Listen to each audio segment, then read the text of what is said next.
soyez bénis chez vous. Que le Dieu de gloire vous fortifie et vous bénisse. Merci d'être présent à ce rendez-vous. Que le Dieu de gloire bénisse chacun de vous. Père, nous voulons te dire merci pour ce moment que tu nous donnes de partager une portion de ta parole avec nos bien-aimés.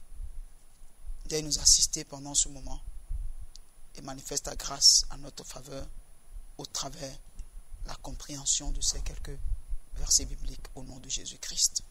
Amen. Bien-aimés, au sujet de la foi véritable, nous allons lire aujourd'hui dans le livre de Jacques, chapitre 2, versets 20 à 21, où il est écrit: « Veux-tu savoir, ô homme vain, que la foi sans les œuvres est inutile? Abraham, notre père, ne fut-il pas justifié par les œuvres lorsqu'il offrit son fils Isaac sur l'autel?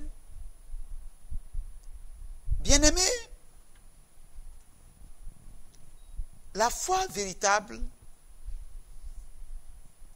exige que des œuvres puissent l'accompagner. Il n'y a pas de foi sans les œuvres. Donc la foi, comme l'a déjà défini la parole de Dieu, est l'élément important dans la vie du chrétien qui lui permet d'amener à l'existence ce qui n'existe pas. Ça veut dire que si la foi peut amener à l'existence ce qui n'existe pas, ce qui n'existe pas que la foi fait apparaître démontre de l'œuvre de la foi. Et la parole de Dieu nous dit que Abraham, notre frère, ne fut-il pas justifié par les œuvres lorsqu'il offrit son fils Isaac sur l'autel? Dans notre précédent message sur la foi véritable, nous avions dit que Isaac avait été promis par Dieu. Abraham a attendu 25 ans pour que cette promesse puisse être accomplie.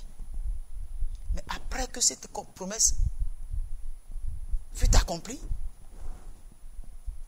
et qu'Abraham avait mis toute son affection dans son fils Isaac, qui est logiquement son héritier, Dieu l'appelle et lui demande de bien vouloir offrir cet enfant-là en holocauste pour lui.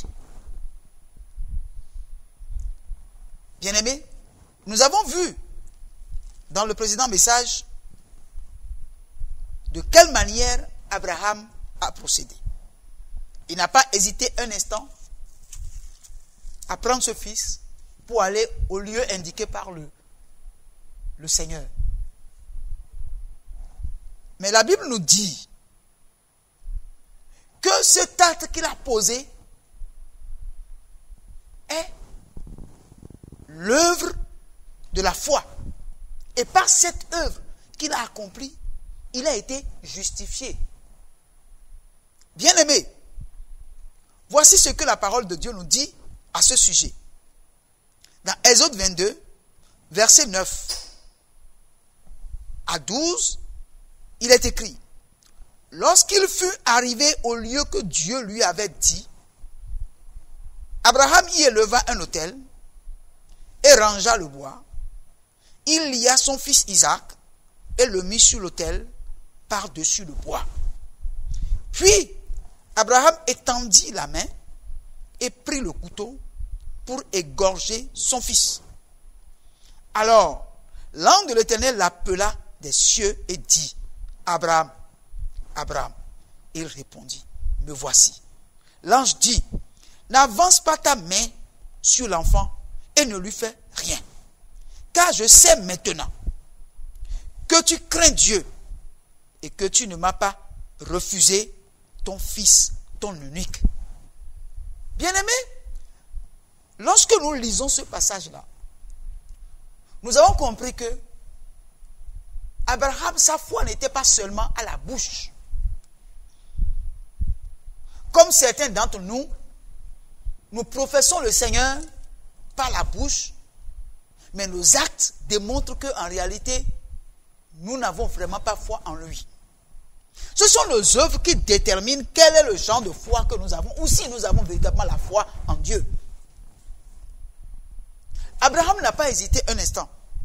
Il a pris son fils, il est parti sur le lieu indiqué, il a bâti l'autel, il a mis le bois, il a attaché son fils, il l'a mis sur l'autel. Il a levé le couteau pour l'égorger. Bien-aimé, si un homme peut avoir confiance comme ça en Dieu et accepter par la foi qu'il a en Dieu d'exécuter tous les autres venant de Dieu, Dieu ne peut que le justifier. Bien-aimé, alors que sa main était levée et que le couteau allait sur la gorge de son fils, c'est en ce moment-là que l'ange de l'Éternel l'a appelé du haut des cieux pour lui dire, attention, ne touche pas l'enfant, ne lui fais rien, n'avance pas ta main sur lui, car je sais maintenant que tu crains Dieu et que tu ne m'as pas refusé ton fils, ton unique. La foi même nous conduit à la crainte de Dieu. La foi nous amène à mettre entre les mains de Dieu tout ce que nous avons, parce qu'il n'y a rien que nous avons eu qui ne nous a pas été donné par Dieu. Dieu a dit, maintenant j'ai vu, je sais que tu me crains et que tu ne m'as pas refusé ton fils unique. Bien-aimé, la foi sans les œuvres n'est pas une véritable foi. Abraham nous a démontré par sa marche avec Dieu, par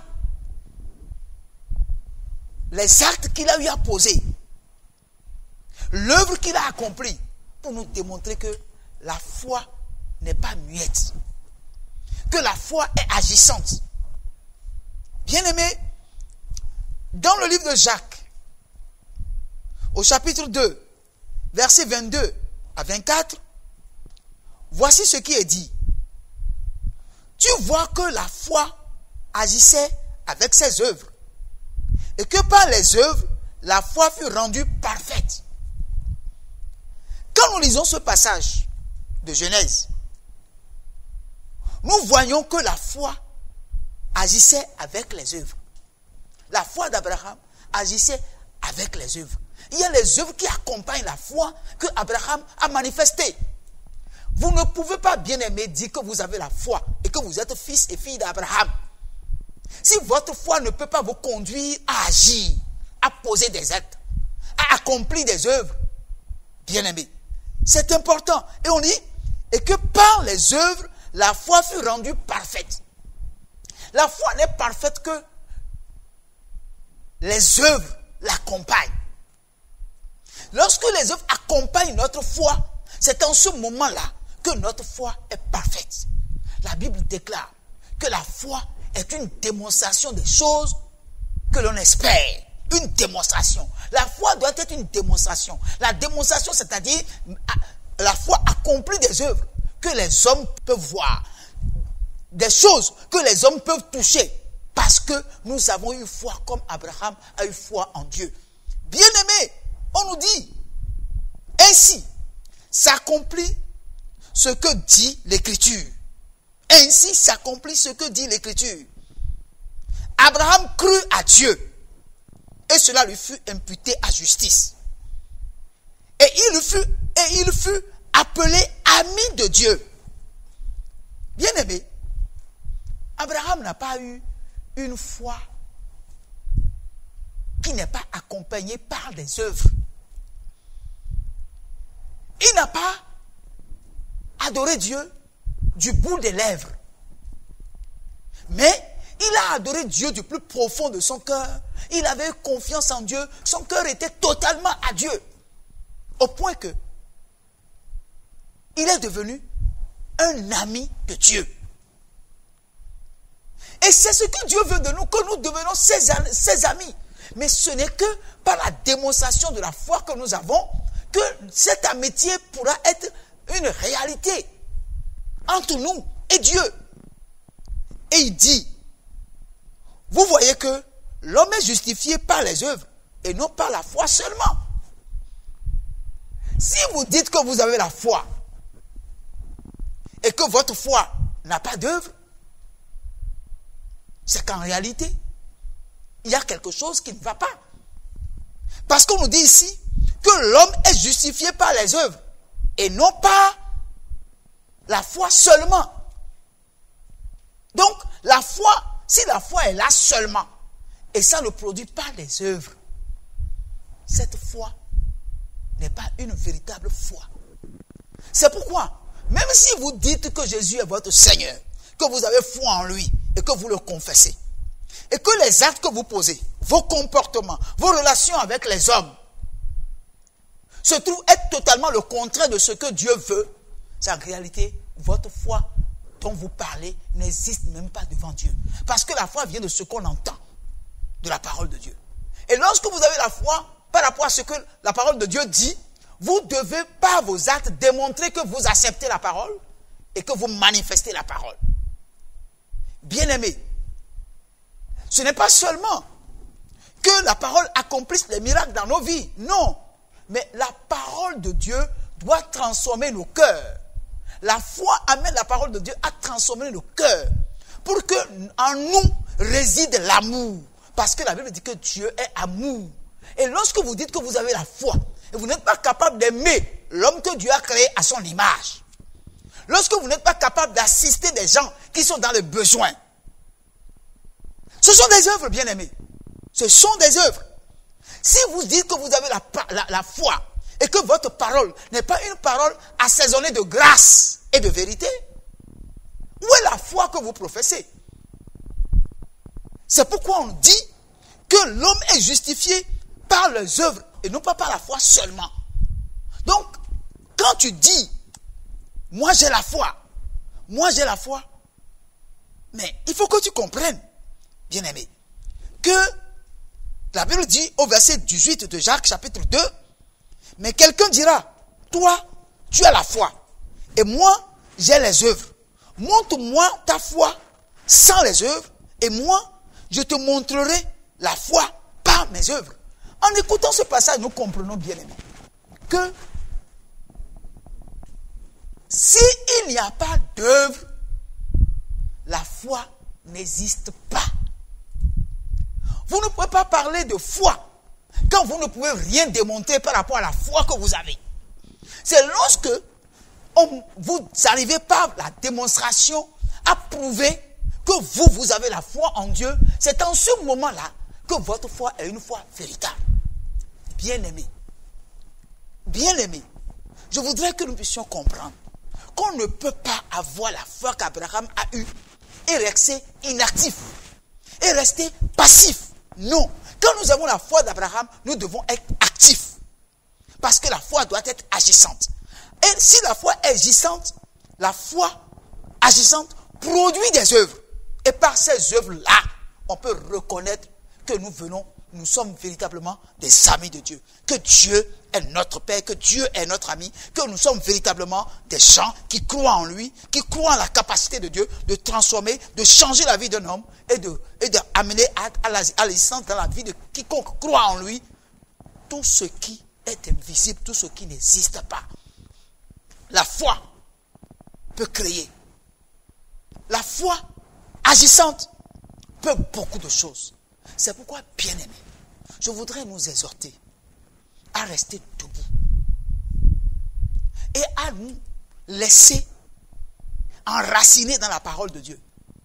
Que nos cœurs soient remplis de cette parole.